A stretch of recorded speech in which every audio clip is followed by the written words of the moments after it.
When you think about businesses that are selling through the roof, like Aloe or Allbirds, sure, you think about a great product, a cool brand, and great marketing.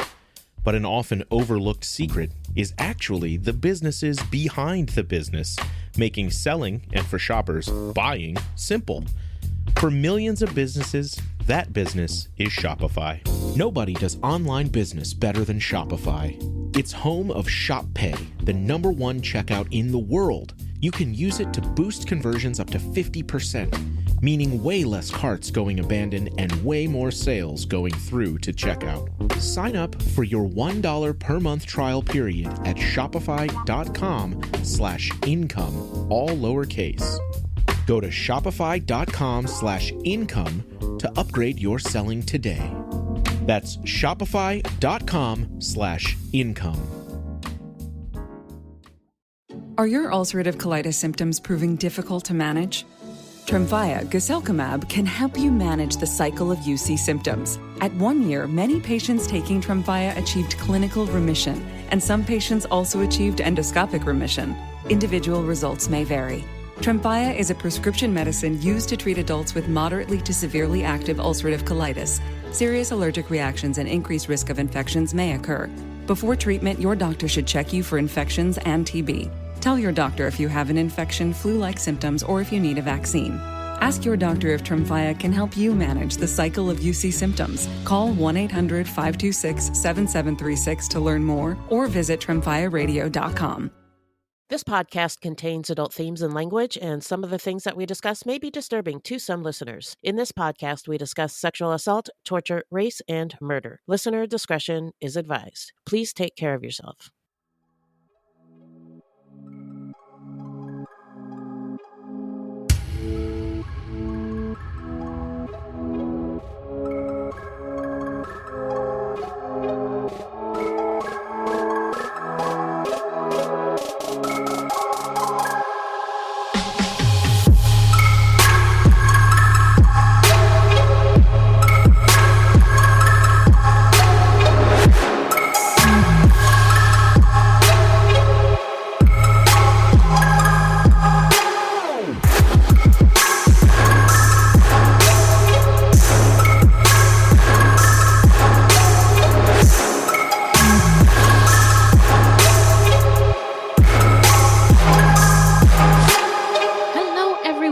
Welcome to Fruitloops, episode 223.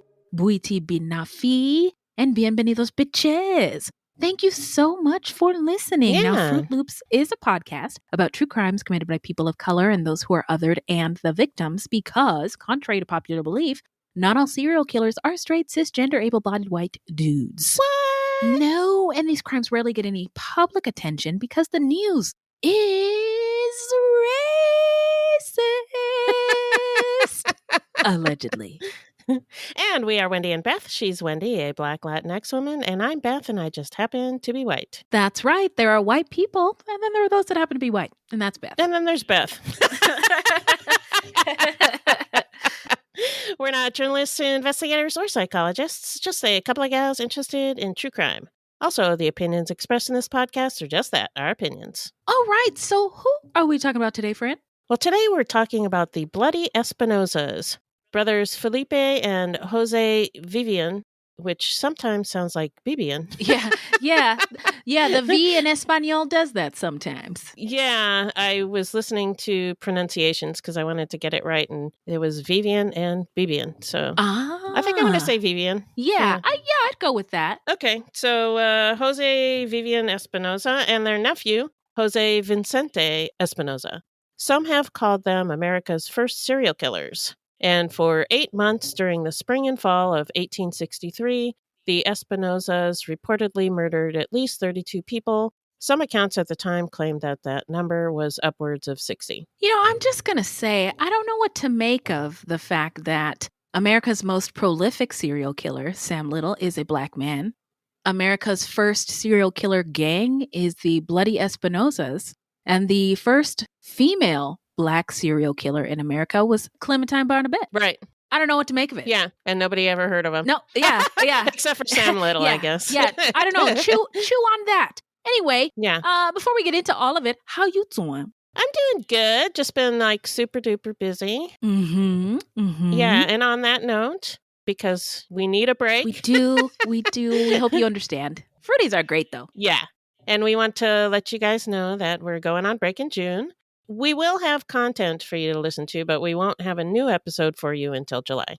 Got it. How you doing? I'm great.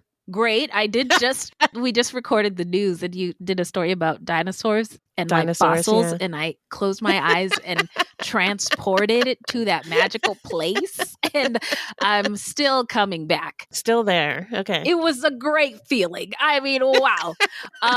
Also, listen close. Big announcement. We are going to be taking a break, as Beth said, but we are also going to CrimeCon UK in September. Woo! Yeah. Woo! We're so excited that they invited us. Yeah. So if you want to go to CrimeCon UK and hang out with us, meet us, go to crimecon.com, look up CrimeCon UK in September. And when you go to checkout, use the code Fruitloops for 10% off your tickets. Yeah. That's right. Shall we move on to some, I don't know, listener letters? Sure, let's do it. Okay. Whoa. Hello, angels. Thank you. What's in that bag, Beth? Well, I wanted to say thank you to Leo Flash and Mag Soccer 21 for your 5-star reviews. Yes, thank y'all so much. Yeah, you guys really made my day when I read those, so thank you so much. Thank you. Oh. And if you have any questions or comments, please send them to fruitloopspod@gmail.com or leave us a voicemail at 602-935-6294. And we may feature it on a future episode. But keep in mind, if you don't want us to, then just let us know and we won't. That's right. So we also got some new Patreons this week. Yeah. Thank you so much, Barbara and Sharon L. I'm going to give you your air horns now and stay tuned for your tunes. Thank y'all so much. Yeah. Okay. I'll send Sharon all the thanks in the world. I'll send Sharon all the thanks in the world. I hope that Sharon gets my. I hope that Sharon gets my. Thank you for your Patreon. Boom, boom, boom, boom. Did you get it? Did you get it? I did. Okay. Lipstick in a bottle. Thank you so much. Okay.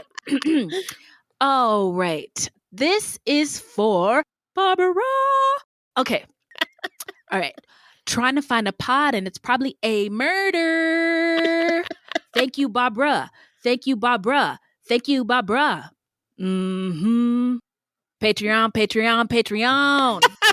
Did you get it? I didn't get that one. Okay, no. That's okay. That's after one? They Not Like Us, the Kendrick diss. Okay. Oh, yes. Okay. My rapping skills are a little rusty, but we hope you love those tunes. We love you so much. Thank you all for supporting the show in every way. Yeah. The reviews, the messages, and the Patreons. Yes. So now we're going to take a quick break, and then we're going to get into the story when we come back.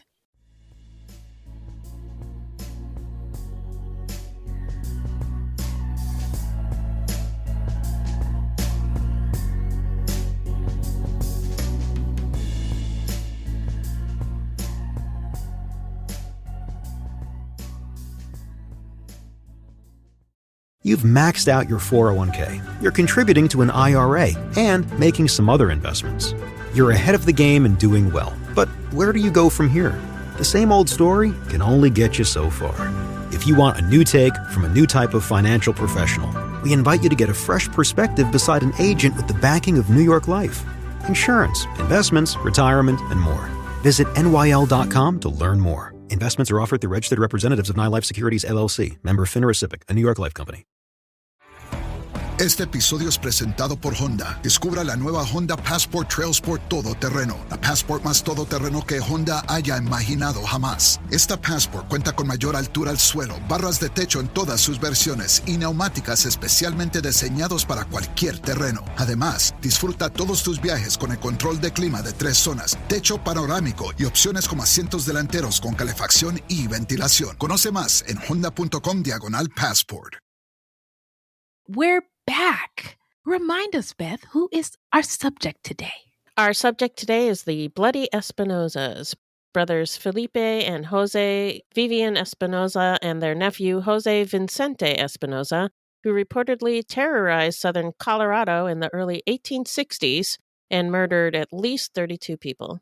That's a lot. Yeah. So we're going to move on to the Love and Light section, which usually we have more information, but this happened in 1860-something. This is an old story. An old story. We don't have all of the victims' names, but just, love and light to all of the victims, whoever they were, and to the families that lost people that they cared about and loved, and anyone else who was affected by these crimes. Yeah. So now let's move on to the setting. Take us there, Beth. Well, first I wanted to note that for this week's Fruitloops short, we're going to include the history because it's a really important part of the story.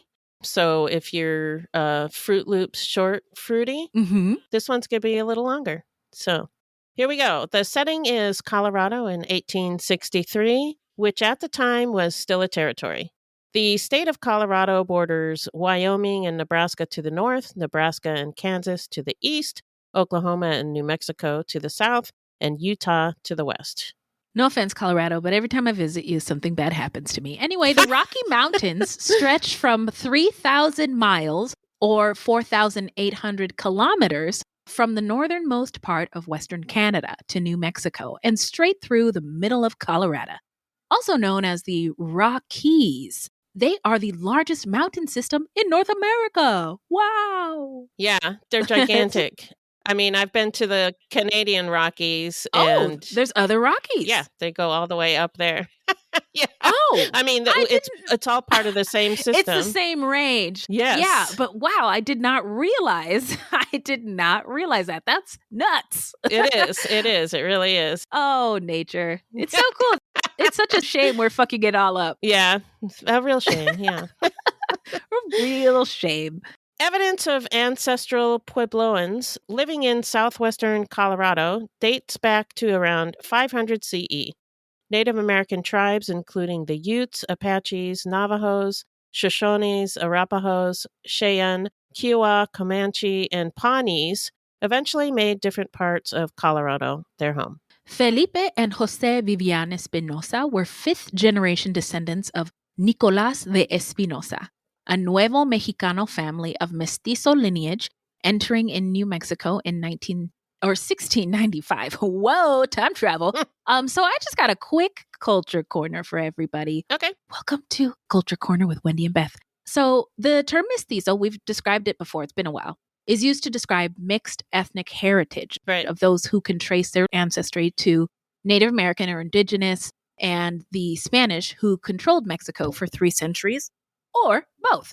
Initially, mestizos were positioned between Spanish colonizers, which were considered the tippy-top, super superior, and then the indigenous peoples who were considered inferior at the bottom of the caste. And this hierarchical structure reinforced white supremacy and still does to this day, as it perpetuated the idea that European blood is the best, superior. And white supremacy asserts the superiority of white people over other racial and ethnic groups. In the context of, mestizaje, white supremacy manifests in several ways, like in racial hierarchy, colorism, social mobility, and all the white erasure of indigenous identity. Nuevo Mexicano residents originated in the historical region of Santa Fe de Nueva Mexico, which is today the U.S. state of New Mexico, and other parts of the southwestern United States. The Nuevo Mexicano people were people descended from Spanish settlers in the Southwest before it was annexed to the U.S. and were referred to as Hispanos. In 1803, the United States bought the Louisiana Territory from France in what is known as the Louisiana Purchase. This included the eastern half of current-day Colorado. At the end of the Mexican-American War, that was 1846 to 1848, the Treaty of Guadalupe Hidalgo gave the United States rights to the western part of Colorado. In 1850, the United States purchased the remaining territory in central Colorado from the Republic of Texas. Yeah, isn't that wild? Yeah, like you just how go that around all just got, buying up land. But it's crazy because It's people crazy. live there. And when I get I into know. my shout outs, it sheds a little bit of light on this just to give you another version. So anyway. Okay, cool. At the southern edge of the Colorado Territory, about 7,000 Hispanos lived in the San Luis Valley. They had built dozens of plazas, which were small villages of adobe and thatched roof structures, along the Conejos and San Antonio rivers that flowed east into the Rio Grande. The residents raised crops and goats and cattle, and during the time that this area was owned by Mexico, they had taken advantage of Mexico's communal land grants that encouraged northward expansion. These grants, also known as Mercedes, were a type of land grant that provided resources for communities, including land for farming, grazing, hunting, fishing, and recreation. The grants were typically organized around a central plaza and included individual allotments for each household, as well as common lands for community use. That sounds so beautiful. Pretty cool. Yeah. It's like in The Walking Dead, but before you find out that the community leader is a really evil, murderous person. So between the 1820s and the 1840s, governance of the valley shifted from Spain to Mexico, then to the United States. In 1848, after the Mexican-American War ended, most of the people in the area suddenly became American citizens and residents of New Mexico. Like, what? Motherfuckers! Whoa! Oh my God! Wait, I live in a new nation and new country. Think of how wild that is, and think That of would where be we are insane. today. Right? That Yeah, is it. yeah. That's nuts. Yeah, it is nuts. In the decade that had followed the Treaty of Guadalupe Hidalgo, many Mexican people lost the titles to their lands because territory courts often settled land disputes in favor of Anglo settlers. Then in 1859, gold was discovered in Colorado, sparking a gold rush. Making it even worse. Yeah. So tens of thousands of Anglo prospectors traveled to the territory from their homes on the East Coast and the Midwest. The new residents built cabins and sawmills and encampments with names like Denver City, Colorado City, Golden City, Tarrayo, and Gold Hill. That's my bougie white lady voice. I don't know if it worked. Anyway. It kind of sounds like the wife of the staircase guy. Oh, no. Remember that lady? Automobiles. Yes. Oh, my God. Okay, I'm going with it. Okay. By 1860, an estimated 43,000 residents were living within the territory. The vast majority, though, were white men. White property-owning men. The gold rush transformed the territory into an almost lawless area where people of color were more likely to be killed by mob violence. Anglo miners resented the Hispano miners and settlers, believing that they had the rights to the land and the gold. What? How, sir? Because they're white? God, on its face, it makes no fucking sense. Wow, man. In the absence of any legal authority or direction, miners developed miners or people's courts and vigilance committees, which is crazy. A vigilance committee is a group of, this is laughable that this is a thing. A vigilance committee is a group of private citizens who take it upon themselves to administer law and order or exercise power in places where they consider the governmental structures or actions inadequate. That's white deputism. That's also policing in America.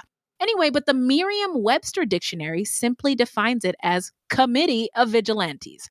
And that's terrifying. Yeah, definitely. Yeah. Hispano, quote-unquote, offenders received no legal protection against the injustice handed down by these miners' courts.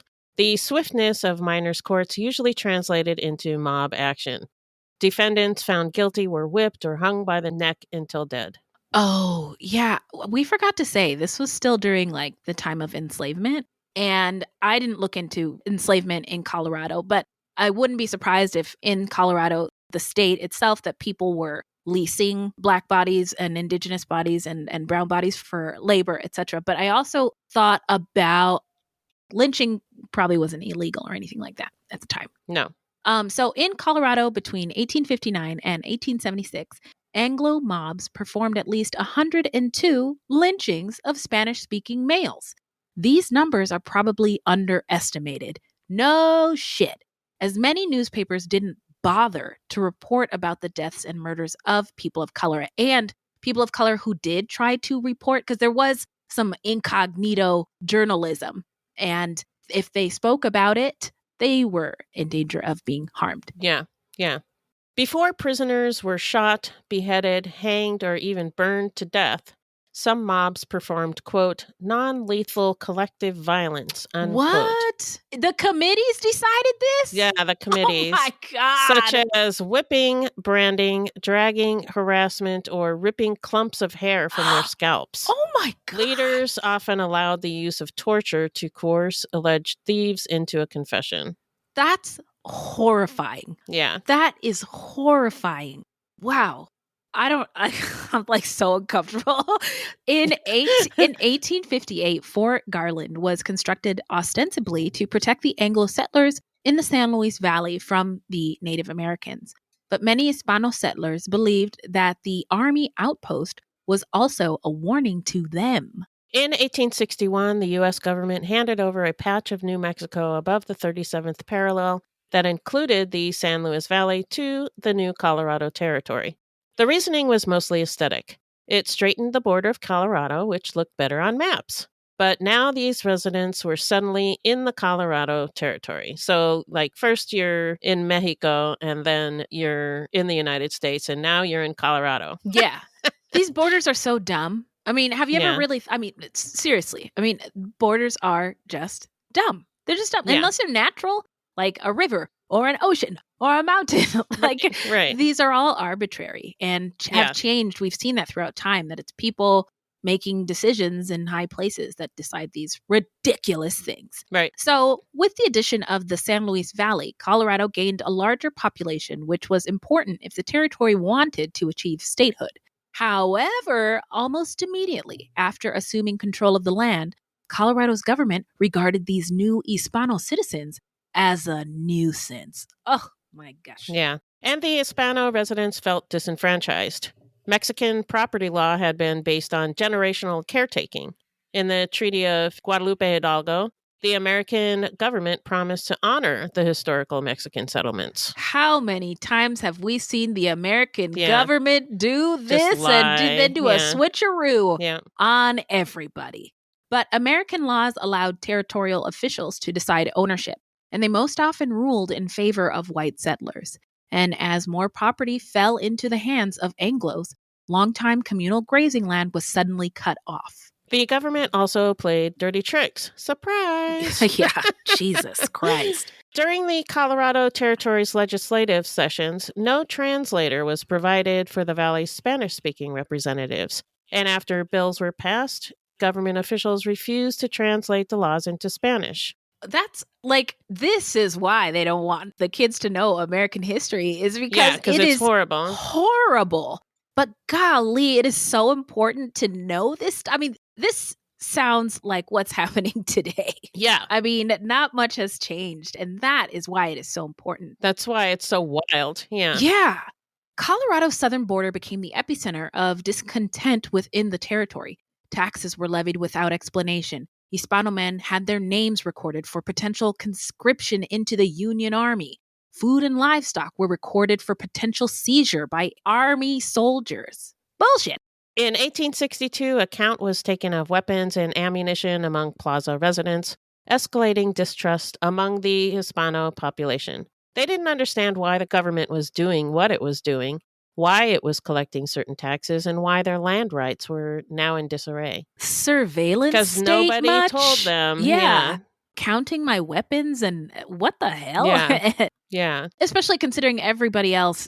Were they counting other people's or other populations' guns? Yeah, I don't know. Think so. Yeah. The Rocky Mountain News, which apparently was super racist at the time, did not help sowing contention wherever possible. And actually, white media did this a lot. And still does this. Yeah. They editorialized using the derogatory term, quote unquote, greasers for the region's Hispano residents. In one article, they said, quote, "The Utes have been growling considerable about their annuity, and the greasers a great deal more about the taxes.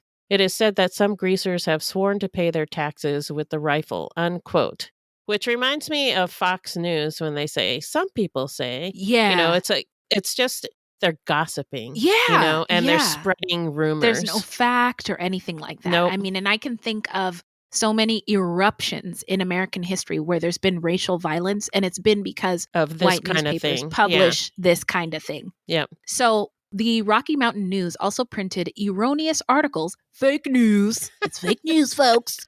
One said that a company of soldiers had been ordered to Fort Garland to stop any quote-unquote emergency in the valley. The article said that Anglo settlers and army soldiers were prepared to flatten the plazas should there be a fight.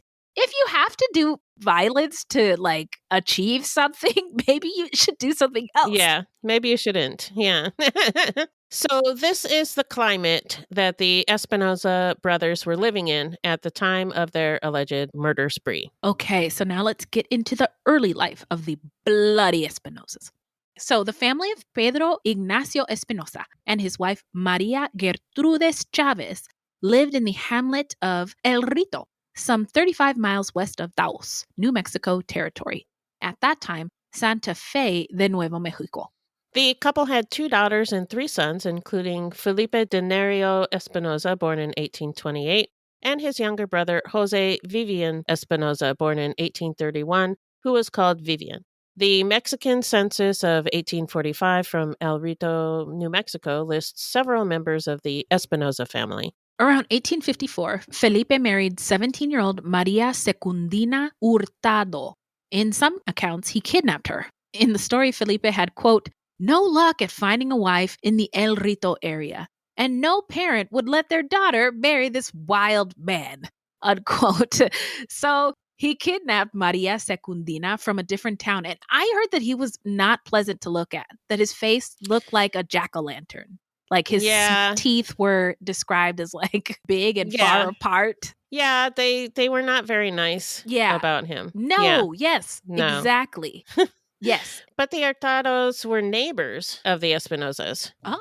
So it seems as though the kidnapping story was totally made up. Huh, okay. And in any case, the 1860s U.S. Census lists a Felipe Nerio Espinosa living in Conejos, San Fernando Valley, Taos, New Mexico, with his wife and 2 children, a girl of 5 and a son of 2. After the signing of the Treaty of Guadalupe Hidalgo in February 1948, the family ended up in American territory, just overnight, essentially. Mm-hmm. In 1858, having lost his land, Felipe, his wife and children, and their extended families moved to San Rafael, 2 miles west of Conejos, at the west end of the San Luis Valley, which became a part of the territory of Colorado in 1861.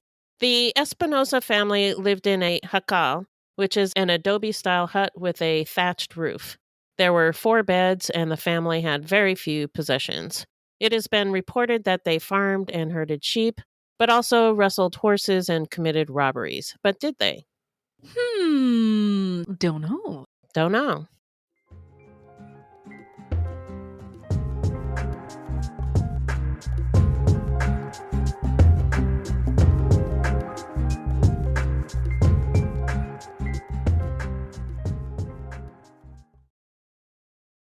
This episode is brought to you by Progressive Insurance. Do you ever find yourself playing the budgeting game? Well, with the Name Your Price tool from Progressive, you can find options that fit your budget and potentially lower your bills. Try it at Progressive.com.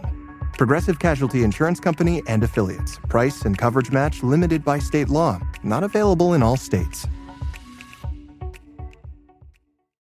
Hey, podcast listeners, I'm Paul Brandis introducing my podcast, Countdown to Dallas.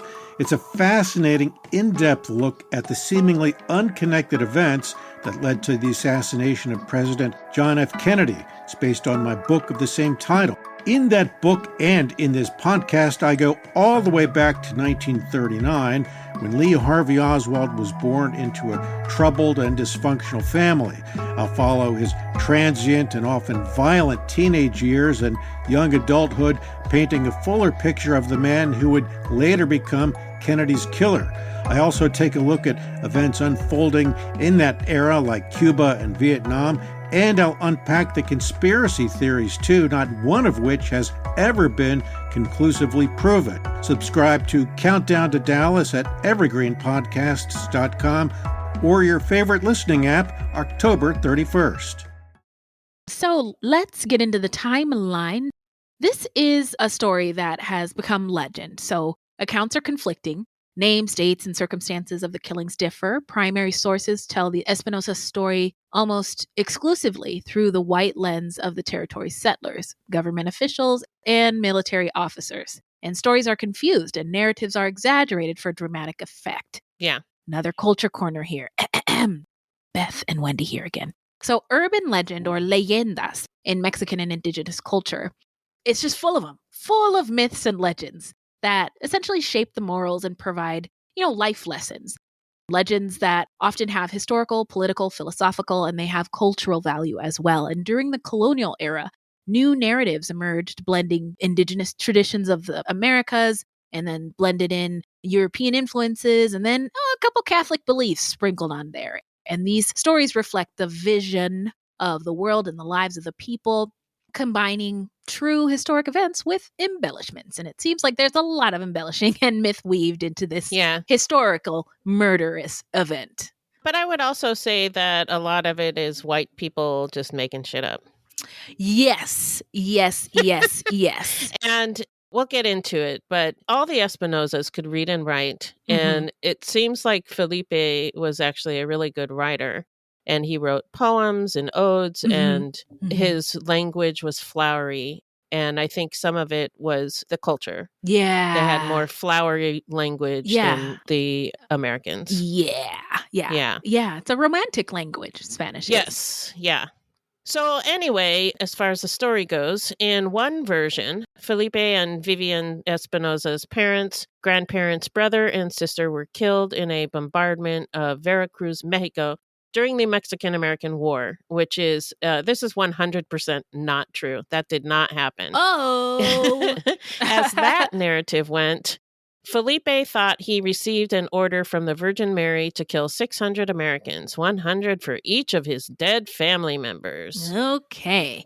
In another example, the Espinosas pledged allegiance to the Santa Hermandad de la Sangre de Nuestra Jesucristo, aka the Holy Brotherhood of the Blood of our Lord Jesus Christ, or Penitente Brotherhood, a sect of lay Roman Catholics who operated moradas, or meeting houses, unaffiliated with the local church.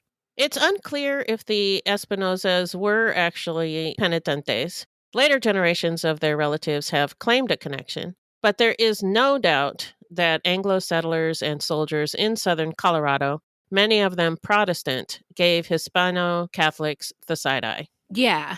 Lack of understanding. Yep. That's all it is. Yep. Many of the articles claim that the Espinosa brothers led a gang made up of their cousins. This was not true. And there was only ever the two brothers and later a nephew.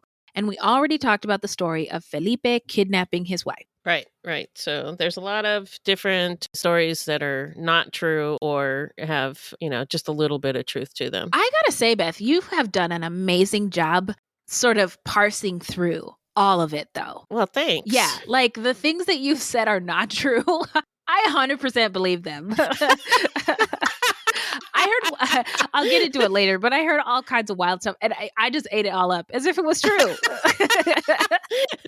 It just sounded so wild. And then but I was like, let's go with it. I thought so too, as I'm reading all these stories, but then I noticed that, over here they said this, over here I'm like, wait a minute. Yeah. What is true?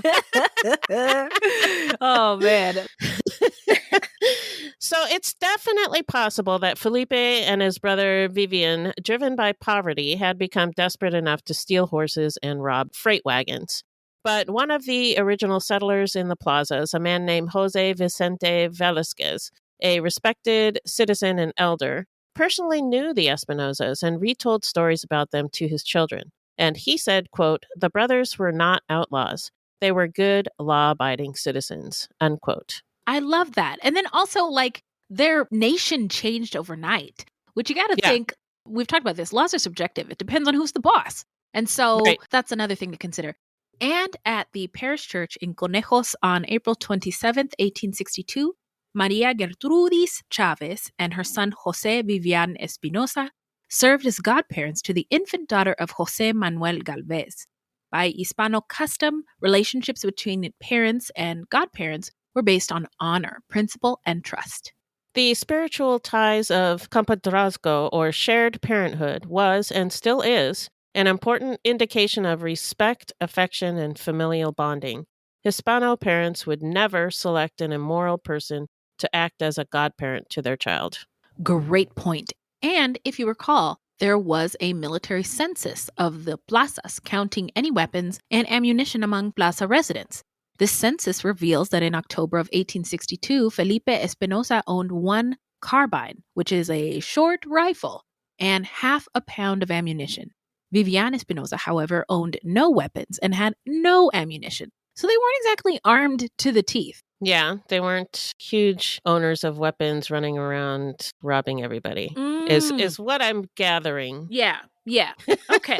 I'm with you. Although I guess I following. could rob people with one rifle, but I mean, it could happen. Or maybe they asked politely.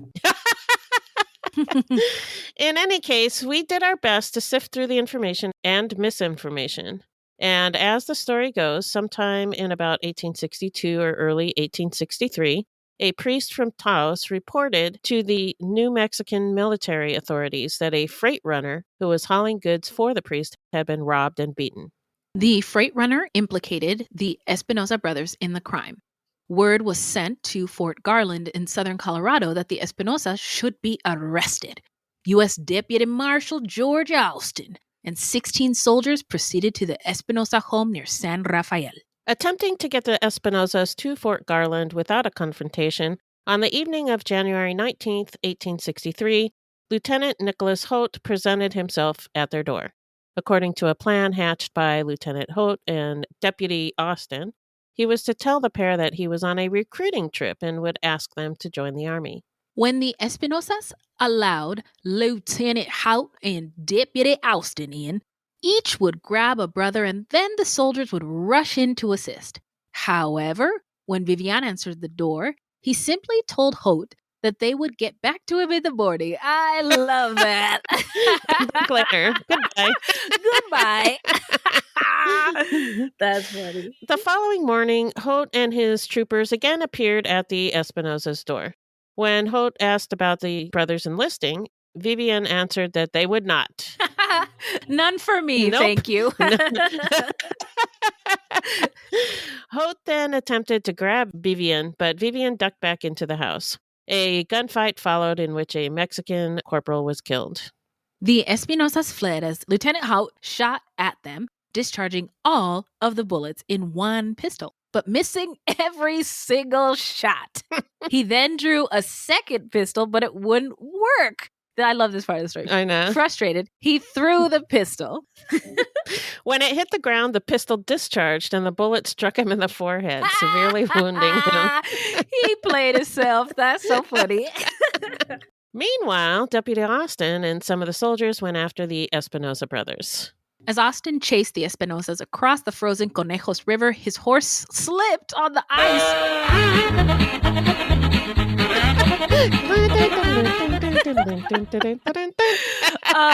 Slipped on the ice, breaking Austin's leg just above the ankle. Oh no. Some of the soldiers took the wounded deputy to the San Rafael Plaza, while the others continued the pursuit of the Espinosas into the mountains, but they eventually gave up. Oh, man. Okay, this next part's not so funny. Okay. The soldiers confiscated all of the Espinosa's animals and possessions and burned down their house. The Espinosa family now had no food, no beds, no household items, livestock, or home. We could not find out what happened to Felipe and Vivian's wives and children. But one article said, quote, "The decision to seize virtually everything left the Espinosa's wives, children, and extended families destitute," unquote. On March 16, 1863, Francis William Bruce, in some articles identified as Franklin Bruce, left his log cabin south of Canyon City, bound for his sawmill located 12 miles away. His horses and empty wagon returned alone to the cabin, and his body was found near the mill, shot through the heart. After sunset on March 18th, a sawmill worker named Henry Harkins was found dead in his cabin by two of his friends. Harkins had been shot once in the head, which had also been split open by an axe, and he had been stabbed twice in the chest. A sheriff and deputy out of Hardscrabble traced the killers to Colorado City, then Manitou, and finally up Ute Pass toward Fairplay before losing the trail. Sometime afterward, the lawmen came across the body of a mail station operator named James Adelman. He had been shot through the head at his remote ranch on the Ute Pass Road. On April 8th, 1863, outside Fairplay, two miners, Jacob Binkley and Abram Nelson Shoup, were murdered at their campsite along the road to Denver. Binkley was shot in the back. Shoup was stabbed 3 times before he ran 400 yards down a gulch, where he collapsed and died. On April 25th, Bill Carter was shot and killed northwest of Fairplay. On April 26, 2 men, Frederick Lehman and Sol Sega, were murdered, this time northeast of Fairplay. Rumors circulated that a crucifix had been cut into the chest of one of the victims. Another had his head crushed with a rock. All of the victims were white men, settlers who'd arrived from elsewhere in North America. With the body count rising, the public demanded that territorial officials bring the murderers to justice.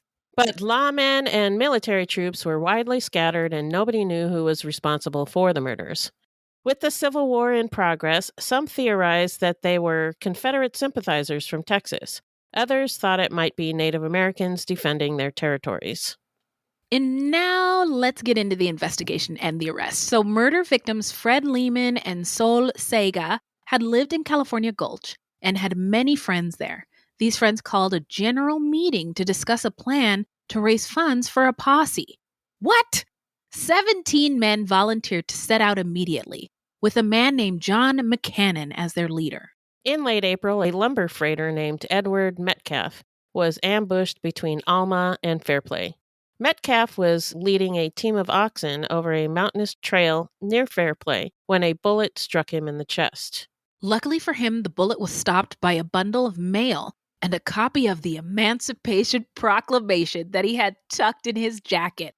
Is that true? Because that sounded like legend to me. It does sound like bullshit, but that's what all the articles said. Okay. I don't know if it's true or not. Okay. Because I heard that, I was like, that's so corny. So a second shot was fired but missed. Metcalf fell over his wagon seat after he was shot, and his oxen bolted. At the sound of gunshots, a nearby resident grabbed a rifle. He later reported seeing, quote, 2 dark-skinned Mexicans standing in the bushes, unquote. Metcalf met the McCannon posse on its way south. Though he didn't get a close look at his attackers, Metcalf said that one of the shooters was taller than the other, and both were dark-skinned, probably of Mexican descent. The description matched the Espinosas, who had fled from the Fort Garland soldiers a month earlier.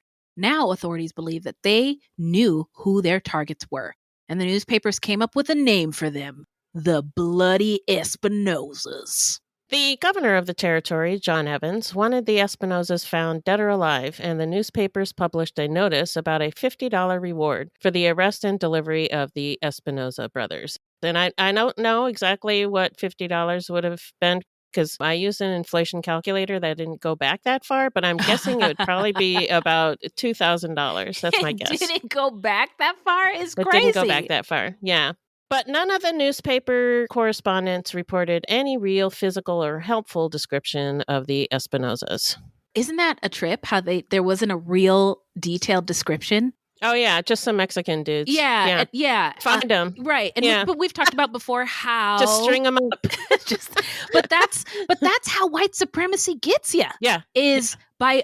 naturally, we're not as good at identifying or distinguishing features of people who are different races than us, or, different ethnic backgrounds. So to use that so that white people will fear and therefore take it upon themselves to sort of police anybody who isn't like different. You. Yeah. So anyway, a few days later, McCannon's men spotted 2 horses grazing in a meadow near the mouth of 4 Mile Creek. As Vivian Espinosa approached the horses, a posse member shot him in the head, killing him instantly. Felipe Espinosa escaped.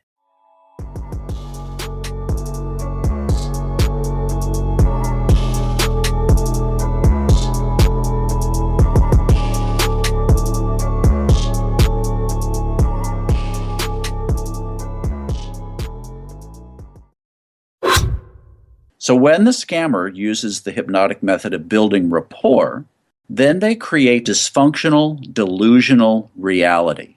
That's how a scam begins, convincing the mark that it makes perfect sense to hand over their money to a con artist. The Scams and Cons podcast tells you how scams are run. You'll hear how people are convinced to buy fake art, buy machines that print money, or steal your house. I get a phone call from my wife, and she let me know that they had decided to move all our stuff out. I could no longer do anything about it except go through an eviction. And you'll hear it from the experts, people who run the cons. So we go to your bank, you go in and get $6,000 cash, give us each $3,000, we give you this.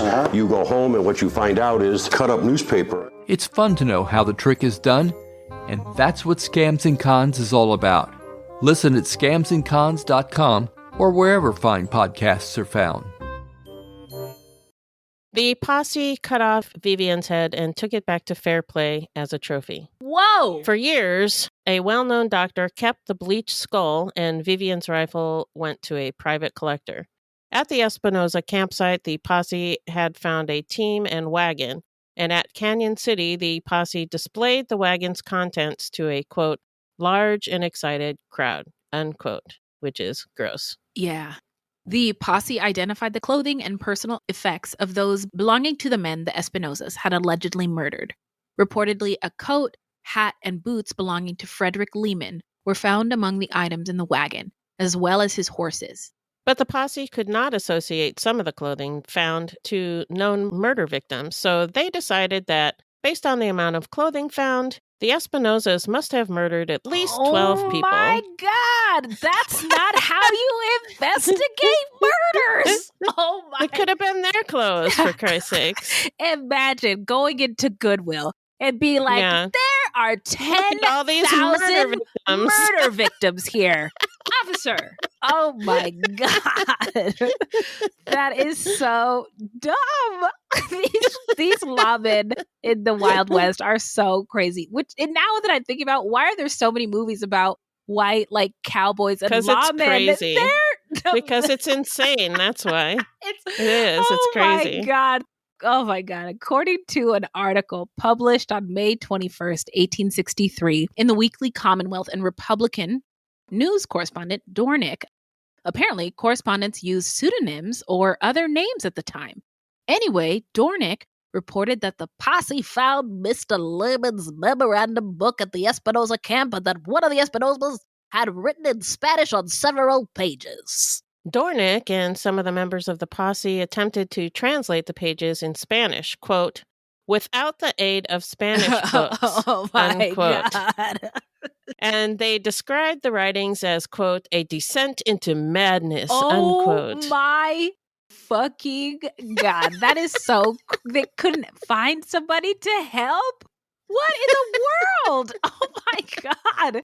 So it allegedly contained, quote, descriptions of murders and mutilations, incoherent and politically charged diatribes, transcribed and perhaps imagined conversations with family members, unsent letters, and underlying it all, a divine righteousness, unquote. What, bruh? Really, they just didn't understand the writing. But I mean, you couldn't call somebody. It's wild. Yeah. It's so funny. Yeah. It's wild. I mean, oh my gosh. That is, I can't. Sorry. So it's very likely that Felipe used poetic writing, which was misinterpreted by people who did not speak his language. In any case, the original memorandum book has been lost to history, so we will never know. Oh, man. That is really unfortunate. Yeah. I mean, all it took was just asking somebody nearby, can you help? So Felipe also reportedly composed an ode and several letters during his time in hiding. According to the oral history of Elder José Vincente Velázquez, Felipe delivered 5 handwritten letters in Spanish to the Indian Agency's office of Lafayette Head. In a letter addressed to the territorial governor, he asked that the governor restore the Espinosa's property that had been seized. Quote, they ruined our families. They took everything in our home, first our beds and blankets, then our provisions. Seeing this, we said we would rather be dead than see such infamies committed on our families, unquote. Wow. Profound. None of these letters exist today, unfortunately.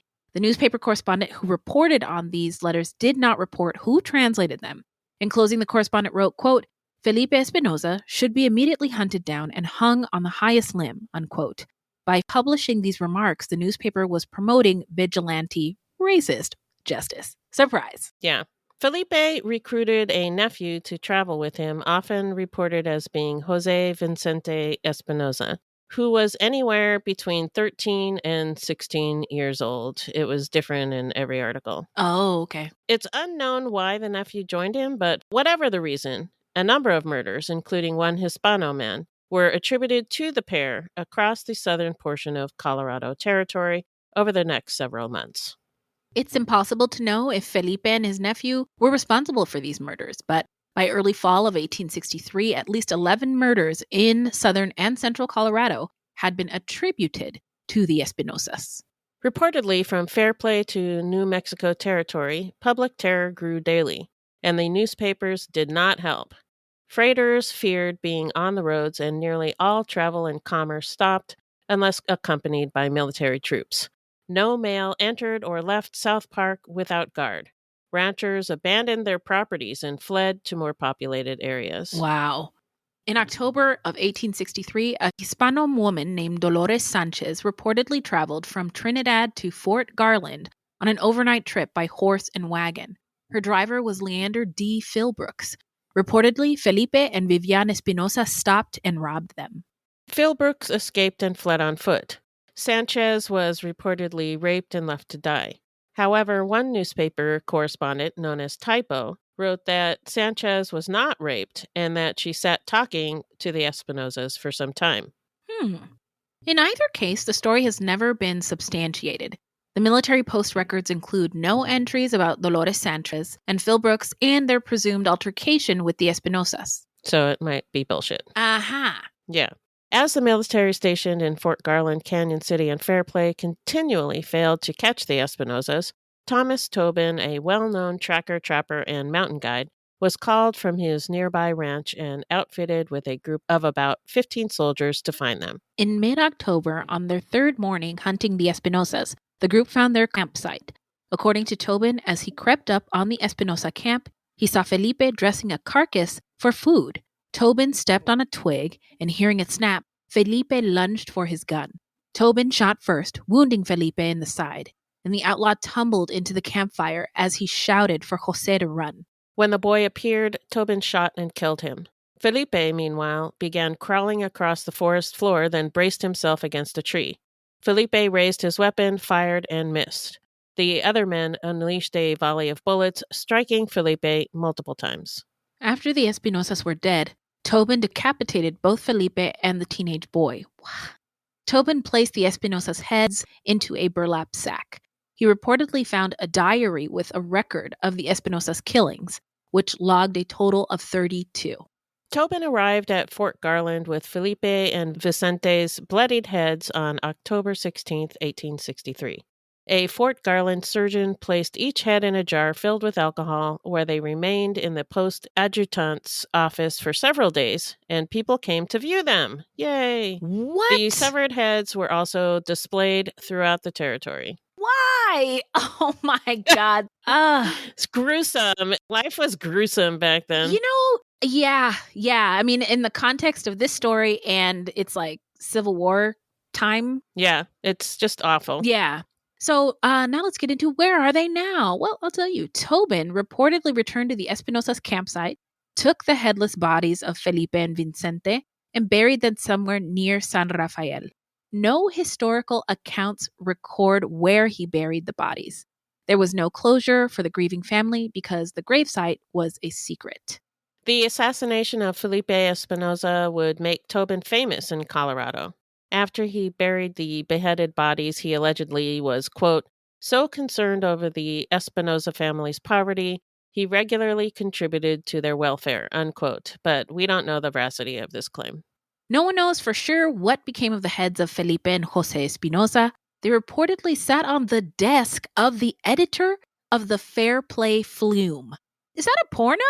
And later in the offices of the Rocky Mountain News. After that, however, the head seemingly disappeared. Yeah, so they're gone. Mm-hmm. Descendants of the Espinosas still live throughout Colorado and in the Southwest. All right, so let's get into our takeaways and thoughts. What do you think about this case, Beth? Well, the story of the Espinosas has been sensationalized by Anglo news correspondents and editors who promoted violence and prejudice. Yeah. It's wild to me how different the stories are from one article to another. I'll say. So I relied heavily on an article by historian Virginia Sanchez. She did a ton of research on this story. Yeah. It was a really good article. It'll be in our show notes if you want to look at that. Another thought I had was how much Americans love vengeance stories. Oh, yeah. Like Braveheart, people love the shit out of vengeance stories, like Liam Neeson's whole career. Yeah. Oh, my God. A set of skills? 6 movies out of that? Yeah, and if the Espinosas had been white, this story probably would have been told 100 times from their perspectives. Yeah. And as I was researching this story, I was reminded of Kehoe, the Native American man who is credited with like every murder that happened in Las Vegas. Yes, I forgot about that one. Yes. Yeah. And murder is never okay. But while researching this story, I did come to understand why it happened the way that it did. It wasn't just some wild Mexican went on a rampage for no reason. I mean, exactly. Yeah. His whole family was destroyed. Basically. Yeah. I agree. We've said this before, but one man's terrorist is another man's freedom fighter. Right. And I gotta think that they morally, I mean, we don't know because no dummies ever translated the diaries, but that they must have felt that somehow what they were doing was justified given what they had lost. In my mind. Yeah. That's what I believe. I'm sure they were very, very angry about what happened to them and what happened to their families. Yes. I'm sure that was part of it. But yeah, I'm sure they felt like justified. Yeah. But there's no winners. I mean, it doesn't matter who you're rooting for. And again, if you got to use violence to acquire something, here's a thought. Maybe you shouldn't fucking have it. That goes for the colonizers, for, the Espinosas robbing people. I don't know. It just try something else. I don't know. And it makes sense to me as well why things ended up the way that they did. And shame on the newspapers at the time who sort of they were horrible. fueled this white supremacist violence and sowed discontent and misinformation. They made it a lot worse. It's just awful. Yeah. And, context of the time, it was a very, very violent time, but there was a profound racial component to a lot of the violence that was happening, including within this story. And then, oh my God, the police, those bumbling, fumbling, messy fucking hoes.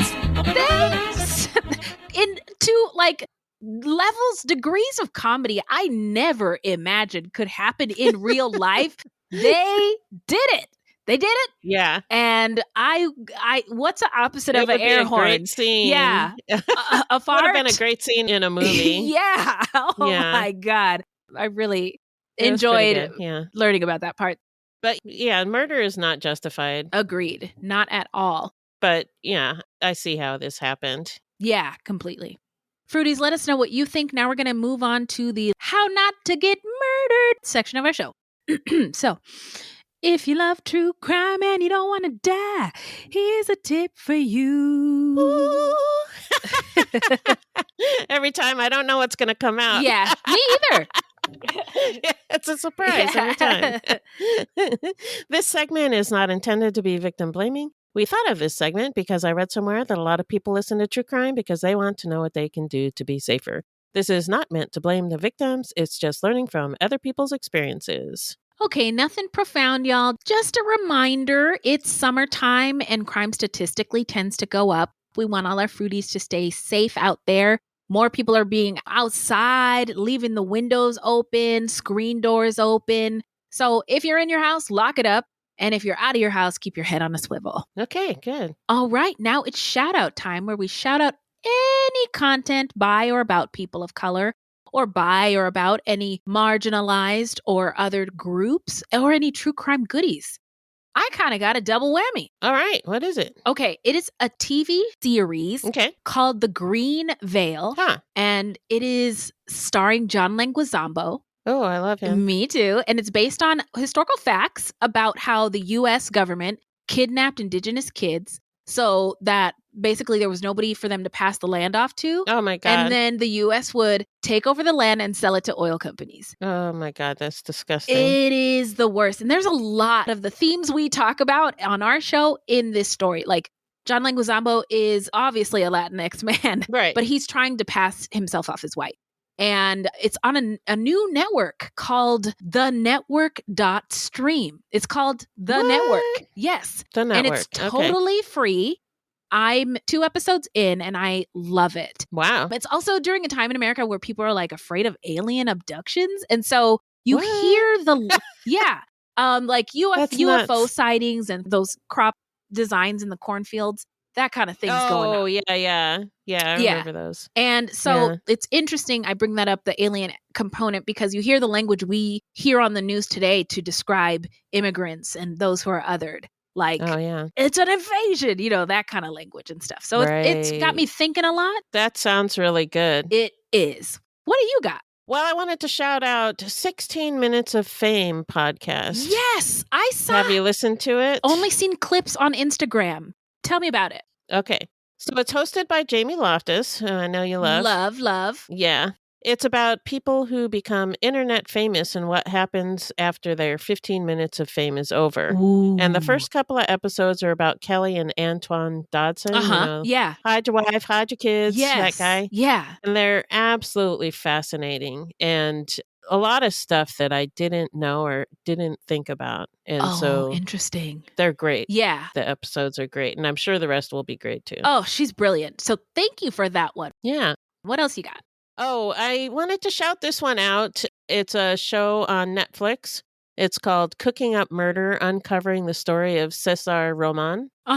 And it's a story I never heard about before. What is he, the guy who invented Caesar salad? What does cooking up a story mean? Well, he was a chef. Okay. In Spain. So this happened in Spain. Okay. And the show is probably better if you speak Spanish because the dubbing isn't great. Okay. So I give you that warning. Okay. Yeah. Okay. But the story is really fascinating. Ooh. So he was a chef, kind of famous, I guess. And his girlfriend ended up dead and she was dismembered. And her torso was found in a suitcase. Whoa. So, oh my God. Okay. Yeah. Thank you so much for that one. Okay, just to recap these shout outs, we've got The Green Veil, a series streaming on the network at thenetwork.stream, as well as the podcast 16th Minute of Fame podcast, wherever you get your podcasts, and Cooking Up Murder, Uncovering the Story of César Román. Where do you watch that one, Beth? Netflix. Got it. Thank you. Oh, you're welcome. Look at that. It's the end of the show. It's the end of the show. Well, that's okay. No big deal because we'll be back. We will. With something for you to listen to on a Thursday. Yes. But in the meantime, Beth, where can the people find us? Our website is fruitloopspod.com and we use Fruit Loops Pod for all of our social media. The footnotes for each episode can be found on our website, plus check it out for the different ways that you can support the show. Also, join us on Patreon, where we have literally hundreds of hours of bonus content. You can also support us by supporting our sponsors or by giving us a 5-star review. 5 stars only, please. Also, don't forget to subscribe. That's correct. Now, this is a weekly podcast, and new episodes drop every Thursday. So until next time, look alive, y'all. It's crazy out there.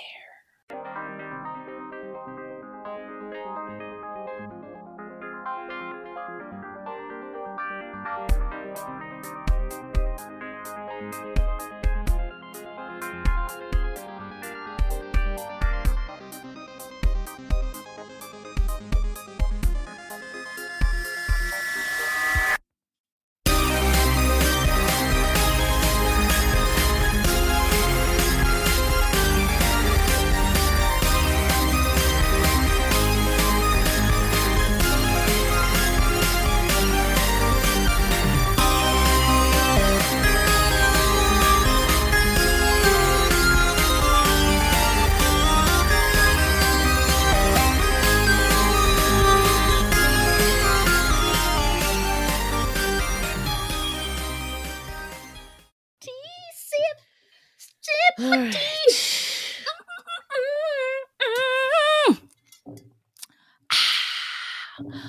On to the Bloody Espinosas. The bloody. That's something my mom used to say. Instead of like fucking, like. Oh, yeah. That's a very English thing shut to your say. bloody mouth. Well, the English colonized my mother's home country, so it explains a lot. Yep. Makes sense. Oh my God, I just lost my train of thought. Forget it. Where are we? In 1858? In Colorado. In Colorado. The great state of Colorado. Between 1859 and 18. It's gonna be huge. Thank you. Shot through the heart, and you're to blame, darling. You give love a bad name. I was gonna. It's still bad. Woo! So I really enjoyed this story. I liked it too. Oh my gosh, I'm not going to stop recording.